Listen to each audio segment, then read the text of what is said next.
Hi friends, dust of snow, दुख, sorrow, disappointment, depression, गम जो होता है, मायूसी होती है. So under such circumstances, there are so many people. उनको कुछ सूझता नहीं है. कभी कभार ऐसा होता है. कुछ सूझता नहीं है what to do. And so many people sit back, बैठ जाते. And it is very difficult, for them at that time to carry on their activities, their daily activities. और वो इस तरह से एक काफी बैठ जाते हैं. वो कहता है ना कि दिल बैठ गया, something like the poet Robert Frost, and in a way we can say the narrator. उनका भी ऐसा ही हाल था. Something very sad had happened to him and he was actually sitting somewhere under a hemlock tree, very depressed, very broken down. He was just to himself, and he was not in a position to carry on his activities, his daily activities and all that. Very depressed. यहाँ हम आपको 4 points बताते हैं. Please be very careful about this. 4 points, 4 aspects या 4 factors या 4 features जो दिखाते हैं कि this poem is about a situation that is very disappointing, depressing, sad and all that. कुछ नेगेटिव aspects बताया गया है. Like it was a winter time, okay, and this is actually in the European backdrop. The poet himself is not an Indian. You can see Robert Frost. तो ये जो western countries, temperate lands and all that, तो यहाँ जो winter होता है ना, वो विंटर बहुत ही कड़क विंटर होता है. It's very cold. वैसे भी यहाँ summer is not generally very hot. So it's very cold over there, and particularly during the winter, the snow is all the time falling and all that. You know, lots of snow drizzling. There's a there's an element of lifelessness in the entire environment. You don't see many people. You hardly see even one single person. It's like that. It's so desolate. इतना वीरान सा हो जाता है. पूरा सन्नाटा छा जाता है. सिर्फ बर्फ ही बर्फ. आपको एक चिड़िया तक भी देखना आपके लिए बहुत मुश्किल होता है, because there is almost no creature seen on the land. It's very desolate. काफी सूना सा रहता है. Now winter therefore is that snow. Therefore these things, winter दिखा रहा है, snow दिखा रहा है कि there is a lot of lifelessness in the scenario. And number 3, you find there is a crow. अभी कौवा जो है, इसका एक नेगेटिव पार्ट बस ये है, ये रियलिटी नहीं है. ऐसा माना जाता है कि वो जैसे ईगल का सिंबल है, या कोई कोई उसे अशुभ मानते हैं. You know because it is a scavenger. This bird is a scavenger. Scavenger यानी कि it lives on dead animals. Dead animals को वो कंज्यूम करता है. So therefore crow is a symbol of evil. Okay. And number 4, there is this hemlock tree. जिस tree के नीचे poet बैठे हुए थे. The poet was sitting under this hemlock tree, and hemlock tree is known to be very poisonous, and therefore that is another negative thing that has been mentioned in the poem. तो ये सारी negative चीजों को क्यों लाया गया है? In order to show the kind of negative feelings that was working in the mind of the poet. लेकिन पोएट का, नरेटर का, इनका एक्चुअली इनका इंटेंशन कुछ और ही है. He wants to show how even under such circumstances where there are so many negative things, even these negative things can turn out to be very positive. वो कैसे? The poet was sitting there. आप देखिएगा poem में लिखा हुआ है, in the second stanza लिखा हुआ है, has given my heart a change of mood and saved some part of a day I had rued. पहले तो बोला है कि क्रो स्नो शेड किया. फर्स्ट स्टैंजा, मैं एक बार फर्स्ट और सेकंड दोनों ही कंसेक्यूटिवली कर रहा हूँ. The way a crow shook down on me the dust of snow from a hemlock tree. तो वो कौवा बैठा हुआ था हेमलॉक ट्री के ऊपर, and it shed its snow, the snow that was on its feathers. क्योंकि सारा टाइम स्नोइंग हो रहा था, सारा टाइम स्नोफॉल हो रहा था.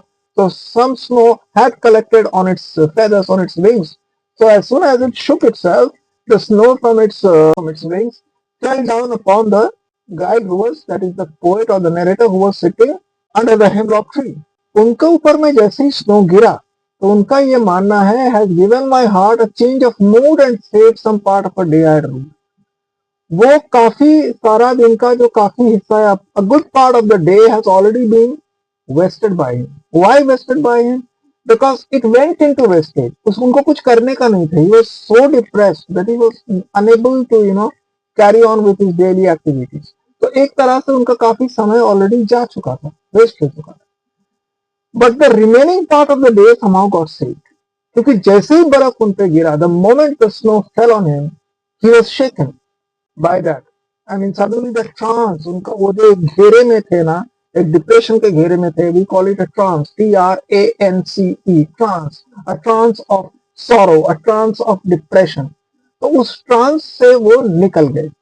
वो मूड उनका अचानक से चकित हो गए। He suddenly got startled and he became aware about the time that was getting wasted. Okay, so he immediately came to his senses.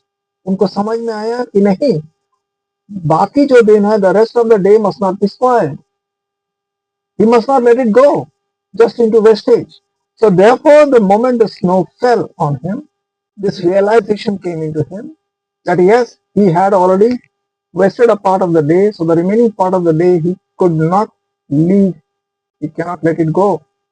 अभी यहाँ हम क्या देख रहे हैं? Therefore, स्नो एक पॉजिटिव रोल प्ले किया, नंबर वन। देखिए अगेन पॉइंट्स, पहले मैंने आपको नेगेटिव बताया, अभी आपको मैं बता रहा हूँ how this negative things turned out to be positive for the poet.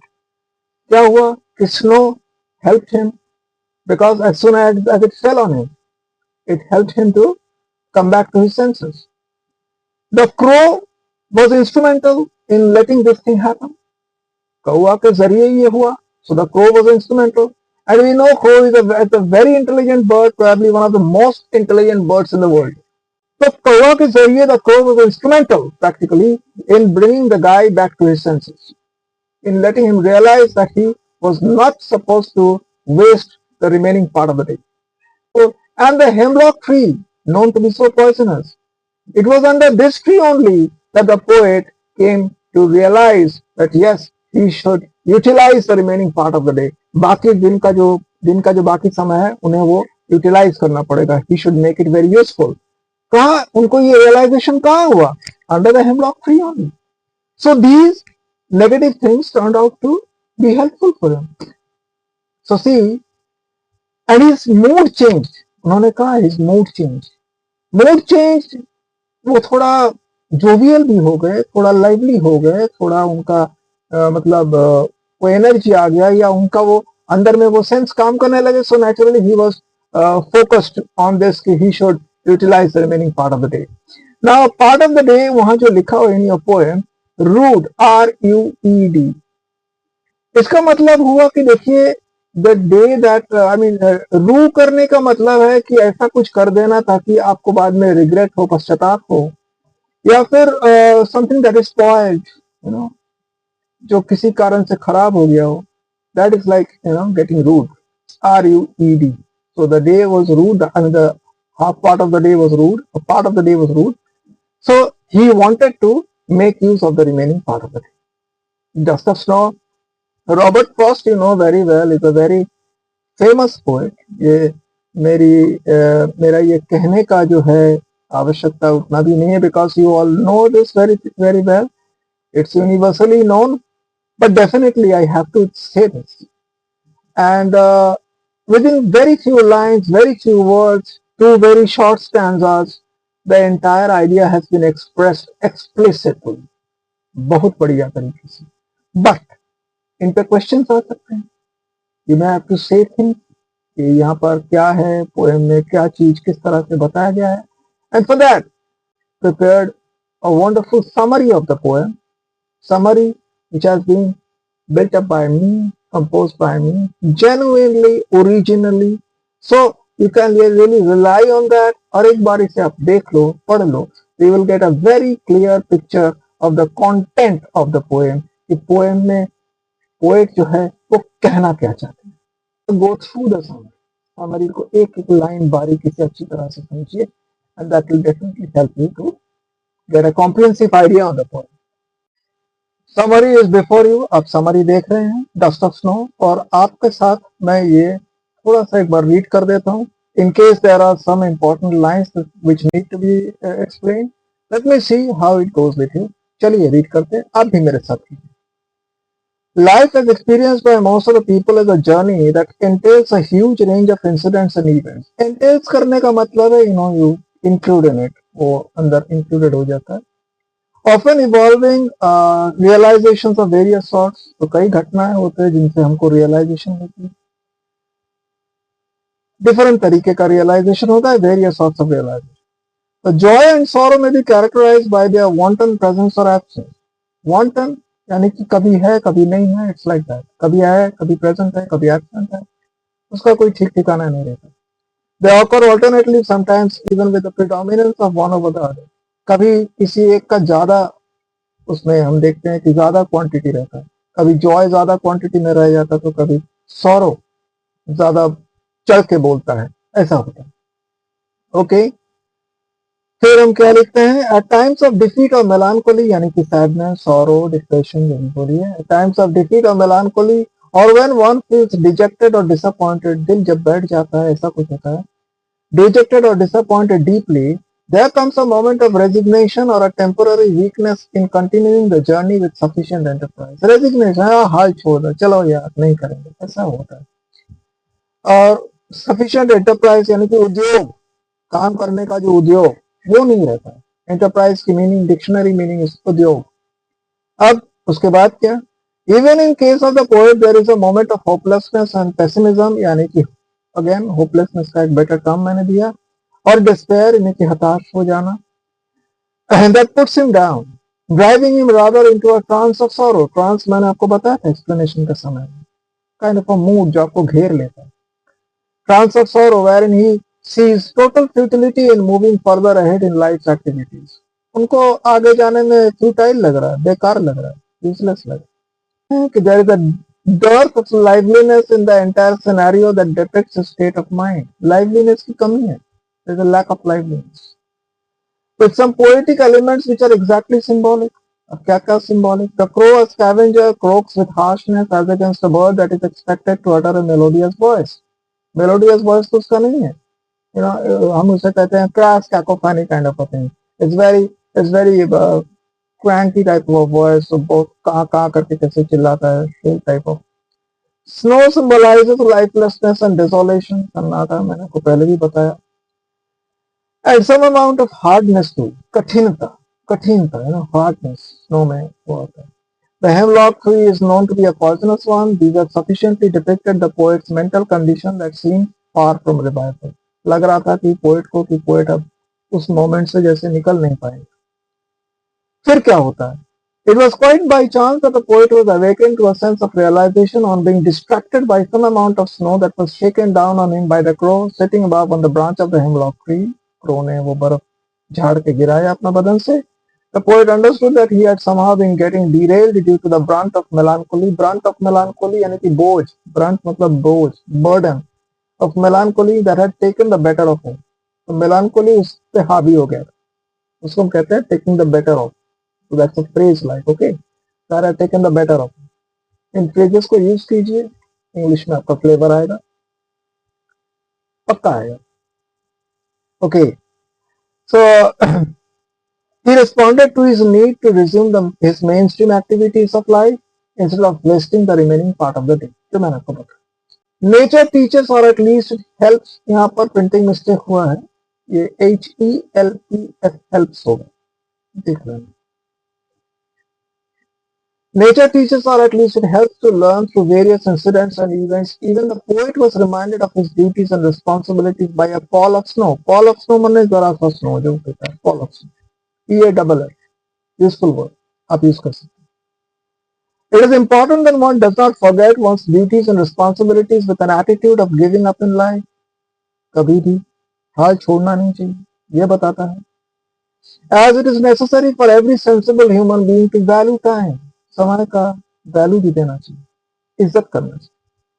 The aspects of nature that are in some cases considered with a negative shade. जिन्हें हम नेगेटिव शेड से कोई कोई लोग उसे डिस्क्राइब करते हैं, turn out to be useful just like the snow that was shed by the crow, all of it happening under the hemlock tree. सारे अच्छे बन गए, सारे यूजफुल बन गए। देखिए यहाँ दो फिगर ऑफ स्पीच आपको इस पोएम में मिलता है, ये मैं आपको बता के ये कंक्लूड करता हूँ, थोड़ा ध्यान से सुन लीजिएगा। Two very important figures of speech. पहला तो इसमें ये है एंजाममेंट, ENJAMENT, एंजाममेंट। और सुन लीजिए कैसे है, दो लाइन के बीच कोई पंक्चुएशन नहीं, कोई कॉमा फुल स्टॉप नहीं, एक लाइन से दूसरे लाइन आप शिफ्ट कर जाते हो as if in a flow. तो ये हम इस तरह देखते हैं, the way a crow shook down on me. तो इसे हम स्ट्रेट कहेंगे तो ये सीधा आएगा ना, इसके बीच में कोई पंक्चुएशन तो नहीं। और दूसरा जो है the dust of snow from a hemlock tree. तो यहाँ हम कोई वैसे दो लाइन, जो दो कपल, जो इसे हम कपलेट कहते हैं, तो इस तरह से जो दो लाइन बनते हैं, तो ये कभी कभी there are couple of lines, but of course यहाँ पर जो है ए बी करके राइमिंग किया गया है। तो यहाँ पर जो है कि the way a crow Shuk on me, the dust of snow from a hemlock tree, कोई पंक्चुएशन नहीं, इसे हम एंजॉयमेंट कहते हैं। And the second thing, the second figure of speech जिसके बारे में कहना है वो है आयरनी।